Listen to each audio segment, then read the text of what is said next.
Today I am reading from the ninth book in the Left Behind series. The name of this book is Discretion. Antichrist takes the throne. And we are reading today chapter 18. On the flight home, Buck called Lucas Miklos. I imagine you want to talk to the young man whose life you saved, Cameron? I do, Laszlo's, and I'm sorry all my other messages to you about what happened that night had to be texted. I wish I could have given you your wife's message in person, but I understand, my friend, Laszlo said, his voice quivery. I remember every detail of it. I wish only that I could have gone to heaven with her. I can't imagine how hard it is, Buck said, but the church needs you there, and oh, Cameron, I am useless. I am not free to help in any real ways anymore. Sometimes I wish they would just find me so I could testify for God before they kill me. Buck wanted to counter him, but what could he say? We sure appreciate your help in getting those kids out of the country. I'll do what I can. I look forward to getting them connected with your pilot, but it's unlikely I can risk coming out of the shadows to meet him. I will get them as close to the airport as I dare. Here, let me have you talk to the boy. Hello, sir, Marcel said, and Buck remembered the voice from their only encounter. I'm so glad to talk to you again, son. I didn't expect I ever would. I can't thank you enough, Mr. Williams. I know you got in trouble for that. Will I meet you in Chicago? You sure will. Mr. Miklos has told me so much about you and your family and friends. I hope I will be safe there. Safer than where you are, I guess. And the girl? Georgiana, Stavros, Marcel said. I was so surprised when I heard she had the same story as mine. We finally were introduced at a co-op center, and you have been able to communicate with her? It's all set. We will meet her on the road. Mr. Miklos will stay with us for as far as he can. That's quite a journey on foot. He has arranged for someone to drive us, at least until we are a couple of miles from the airport. Then the pilot, Mr. Sebastian, is it? Yes, will come find us and walk us in as prisoners. We'll be praying for you all. Chang listened to several minutes worth of small talk. Then a pitiful effort by Viv Evans to again reconnect with Nikolai and get his forgiveness. Finally, Nikolai summoned Akbar. Suhail, he said, I am not going to replace Mr. Moon as Supreme Commander. I see. The job and the title are redundant. Whatever you say, Excellency. I will count on you more and more, and you may inherit duties that might otherwise have been carried out by a Supreme Commander. As you wish. First assignment. Take action on our security leak. Sir, we're already conducting a full investigation at the palace, but as you know, we turned up nothing on the plane. How does that make sense? You told me it was as if someone were relaying our very conversations to someone with access to the central database. That's what it seemed. We are scouring headquarters for weaknesses in our firewall, but the late Mr. Hasid put the system in place, and there was not a better person in the world for that job. His replacement, the South American, Mexican, sir, Figueroa. You have confidence in him? A stellar record. Not the technician Hasid was, but capable. He is overseeing the testing, and he himself will also be tested, of course. I want to send a message to whoever is subverting us from inside. Get them to panic, put them on the defensive. I'm open to any suggestion, Potent. Charge the Indians. Sir, the stewards. Convict them of treason. On what evidence? They are the only logical ones, Suhail. The pilot was not even on board during most of the meetings. They were, but they tested clean. Who knows that but you and I? Uh-huh. No one, am I correct? You are. Whisper it, Leon, and to Viv. Then release it to the media. They should disembark in New Babylon in handcuffs. Do you have 2 pair on board? I do, but a problem? I'm at your service, sir, but I'm missing something. The mole will see we figured the wrong perpetrators. Rather than put him or her on the defensive, it may make us look like soft opponents. So much the better. Let him grow overconfident. Still, he will see what we do with people we believe are insurrectionists. If convicted, the penalty is death. Oh, Suhail, if they get off this plane in shackles, consider them convicted. The execution should follow within 48 hours. Done. And your conscience, Director? My conscience?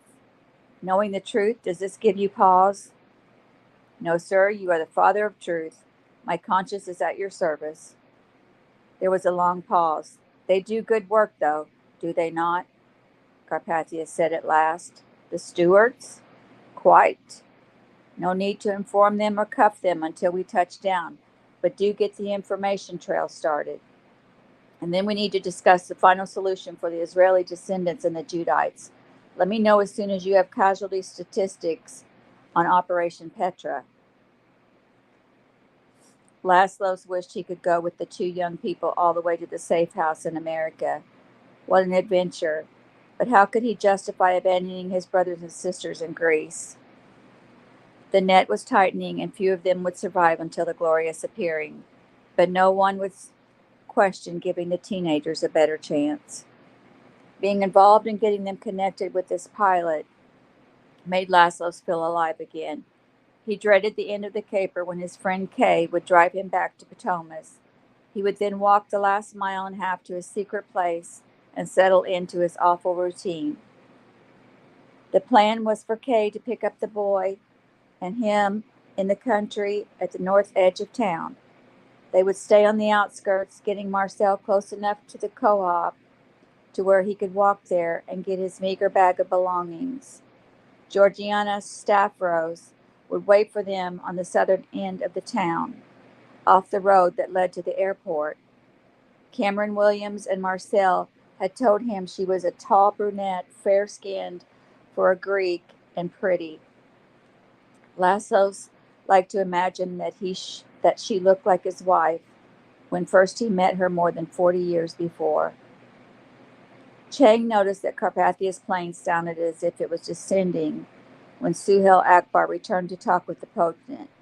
Ah, Director, Nikolai began, we are planning something very special for Petra when Ben Judah is confirmed president, no? Sir, we need to talk. Answer my question, Suhail. Yes, of course, but I have bad news. I do not want bad news. Everybody was healthy. We had plenty of equipment for the Petra offensive. You were going to ignore the city, waiting to destroy it when Micah and Ben Judah were both there, and overtake those not yet inside. What could be bad news? What do we hear from them? Nothing. Our nonsense. They were to report as soon as they had overtaken the insurgents. The world was to marvel at our complete success without firing a shot. No casualties for us versus total destruction of those who opposed me. What happened? We're not sure yet. You must have had 200 commanding officers alone. More than that, and not a word from one of them? Our stratospheric photo planes show our forces advancing to within feet of overrunning approximately 500,000 outside Petra. A cloud of dust, and the enemy, in essence, plowed under. That was the plan, Excellency. And what? The old men in robes and long beards fought back with hidden daggers? Our planes waited until the dust cloud settled and now find no evidence of our troops. Carpathia laughed. I wish I were teasing you, Poten.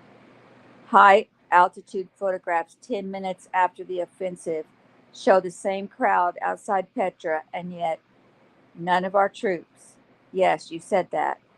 And our armaments, one of the largest conglomerations of firepower ever assembled. You told me, split into 3 divisions, invincible, you said, disappeared. Can those photographs be transmitted here? They're waiting in your office, sir. But people I trust verify what we're going to see. or not see, I should say. Carpathia's voice sounded constricted, as if he'd rather explode than speak. I want the potentate of each of the world regions on his way to New Babylon within the hour. Any who are not en route 60 minutes from now will be replaced. See to that immediately, and when you determine when the one from the farthest distance will arrive, set a meeting for the senior cabinet and me with the 10 of them for an hour later. And these Jews, he said slowly, we expect them all to be in Petra as soon as they can be transported there. Actually, they will not all fit. We expect Petra itself to be full and the rest to camp nearby. What is required to level Petra and the surrounding area? 2 planes, 2 crews, 2 annihilation devices. We could launch a subsequent missile to ensure thorough devastation, though that might be overkill. Ah, Suhel, you will one day come to realize that there is no such thing as overkill. But the Jews and the Judites think they have had their little victory and keep the failed operation quiet. We never launched it. Our missing troops and vehicles and armaments never existed. And what of the questions from their families? The questions should go to the families. We demand to know where these soldiers are and what they have done with our equipment. Tens of thousands AWOL? That's what we will contend. No, Suhel. Rather, I suggest you go on international television and tell the GCNN audience that the greatest military effort ever carried out was met by 500,000 unarmed Jews who made it disappear. Perhaps you could use a flip chart. Now you see us, now you do not. I'm scared, Marcel told Laszlos as they stole out of the hideaway at nightfall. There is no need to be, son. You are just excited. You have endured tragedy, as we all have, but you are being given a second chance. If you are not safe with the tribulation force, you will never be. They walked a mile and a half in the dark on the dirt paths Laszlos has come to know well. Though he walked more than he rode and never drove any more, he still felt the pain and weariness of his age. Marcel seemed to have to wait for him, and Laszlos wished he could tell him to go on. But he wanted to feel useful. He was part of the escapade, part of the plan. These precious young people would be in his charge until he sent them off with Godspeed to rendezvous with George Sebastian. Half a mile outside Potomac, Laszlo spotted Kay's tiny white car, well off a rarely used road. Laszlo stopped Marcel with a touch, then made a bird call. Kay tapped the brake, and the taillights went on briefly. That means no one is around, Laszlo said. Run to the car. I will be there. He knew Marcel wanted to stretch those lanky legs, and as Laszlo shuffled along as quickly as he could, he enjoyed watching the boy lope to the car. Kay had long since removed the inside light, so when the door opened, the car still looked dark. When Laszlo arrived, Kay was behind the wheel, Marcel next to him. Laszlo squeezed into the minuscule back seat directly behind Marcel. Kay, older than Laszlo's, bald and bony, wore a small black stocking cap and spoke with difficulty because most of his front teeth were missing. He said, "He hath risen," and the boy in Laszlo's, though wheezing, said, "Christ is risen indeed." Kay drove carefully to the edge of the city and parked on a dark street. "You know where you are?" Laszlo asked the boy. "I think so," Marcel said. "The co-op is in the cellar, under the pub, a block and a half that way." "And you know the password?" "Of course. They have my stuff. And they will confirm that the girl, Georgiana, yes, is waiting." Marcel nodded and jumped out of the car. Laszlo quickly cranked down his window. "Do not run," he whispered, and the boy slowed. Kay turned and grinned at him. "Young people," he said. "How long until our luck runs out, Kay?" Kay shook his head, and his smile faded. "We are already living on next month's time, Laszlo." "What happens if you ever get stopped?" that's the end of it, Kay said. They'll take me to get the mark, but I'll tell them to just kill me because I'm through fighting. Laszlo's clapped his friend on the shoulder. But you're doing damage until the time comes, eh? Must as I can. Marcel returned, a canvas bag over his shoulder. Any problem? Laszlo said. He shook his head, tossing the bag in the back, leaving just enough room for the girl. She's supposed to be there, and nobody followed me. Look for one small stone on top of two others. 8 kilometers from the airport. She'll be in the underbrush near there. Just pull over and she'll find us. Kay stayed outside the city and headed toward the airport road. They saw no GCP peacekeepers or vehicles, but still Laszlo found his right leg bouncing, his hands clasped tightly in his lap. When they passed the 10K sign, Laszlo leaned forward and helped Kay watch the odometer. A few minutes later, Marcel said, "There." Kay's headlights showed two small stones on the left side of the road with another laid casually atop them. No one would have noticed if they hadn't been looking for them. Kay checked his mirrors, and Laszlo shifted so he could look out the back, too. "Nobody," he said. Kay pulled off to the side, his right front tire crunching the three stones. He sat with the engine idling and the lights on, squinting into the rearview mirror. "Let's go, young lady," Laszlo muttered. "We don't want to be seen." "Want me to call for her?" Marcel said. "She was supposed to find us, right?" "Right." "Always stick to the plan. If the plan changes, you don't improvise, you leave." Kay nodded. "Tien the Kant," he said. "I won't stay here longer." "There she is," Marcel said. Georgiana ran up to the car, and Laszlo leaned across Marcel's bag to open his door. She was shivering in jeans and a white short-sleeved shirt, and a ratty red baseball cap hooding her eyes. She carried a small dark green satchel barely a foot long. "Marcel," she said, "good to see you again." "Yeah, hi, let's go." She jumped in and put her bag between her feet. "You must be Laszlo," she said. "I'm Georgiana." She squeezed his arm. Her dark fingers were cold. She put her hands on Kay's shoulders. "And this must be Kay." Marcel raised a hand and she gripped it. "This is exciting," she said, then rubbed her palms together. "He hath risen," Kay said. "Amen," she said, nearly squealing. "He is risen indeed." "Is that all you brought?" Laszlo said. "It's all I have, sir," she said, smiling, "and all I need. Venturing out into the new world with hardly a thing to your name." "God is able," she said. "Marcel tells me you have a gun." "Marcel has the mouth of a young man," Laszlo said.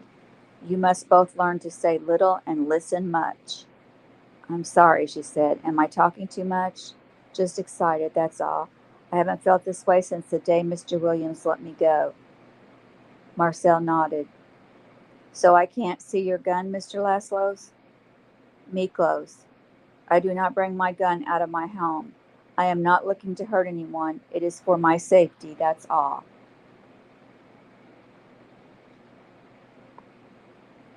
"But Kay has a gun," she said, squeezing his shoulders again. "Don't you, young man?"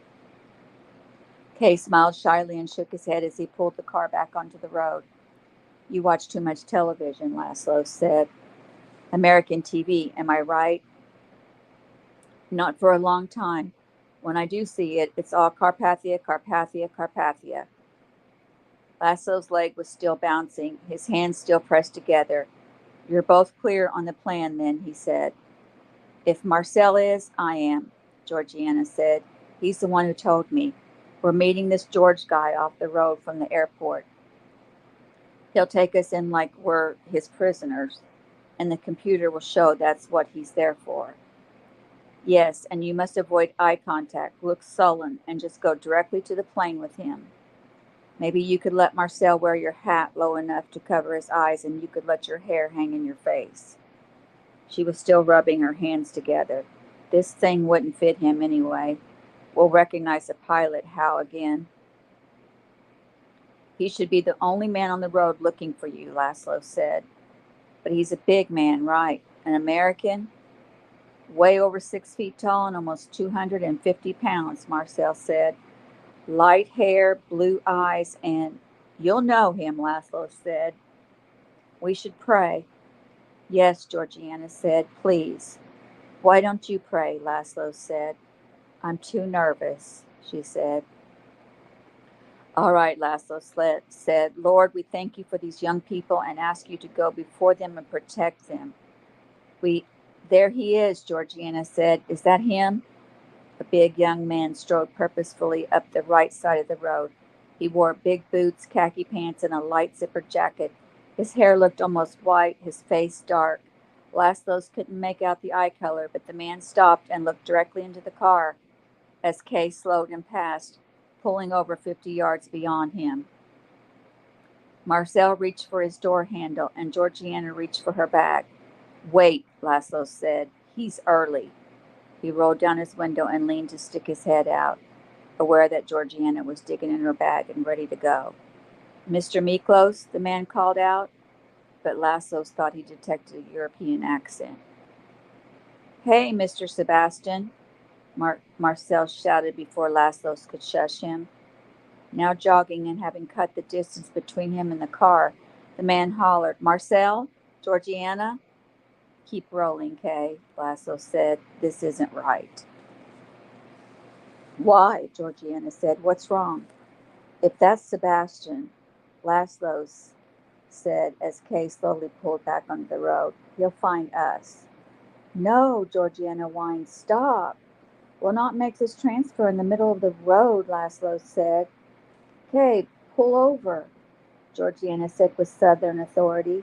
She pulled a huge handgun with a silencer from her bag and pressed it against Laszlo's temple. I'll kill him if you don't stop.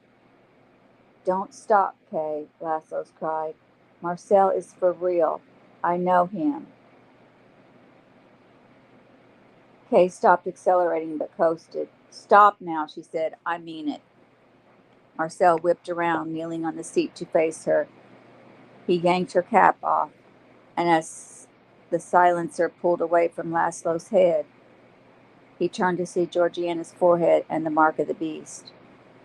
The whistling, abbreviated punch of the shot filled the car with the acrid smell of gunpowder, and Marcel was driven back with such force that he folded under the dashboard. The windshield was covered with gore, and Laszlo grimaced at the gaping hole in the back of the boy's head. Stop now, Kay, she wailed, pointing the gun at the back of his head. The older man wrenched the wheel back and forth, pushing the accelerator to the floor. The little car rocked violently, and Laszlo felt himself bang into his door handle before his bulk went flying back over Marcel's bag toward the girl. She fired through Kay's neck, and he went limp, the car losing speed and angling toward the gravel. Laszlo wrapped his massive arms around the girl and pressed the bottoms of his feet against the door on his side, trying to smash her against her own door.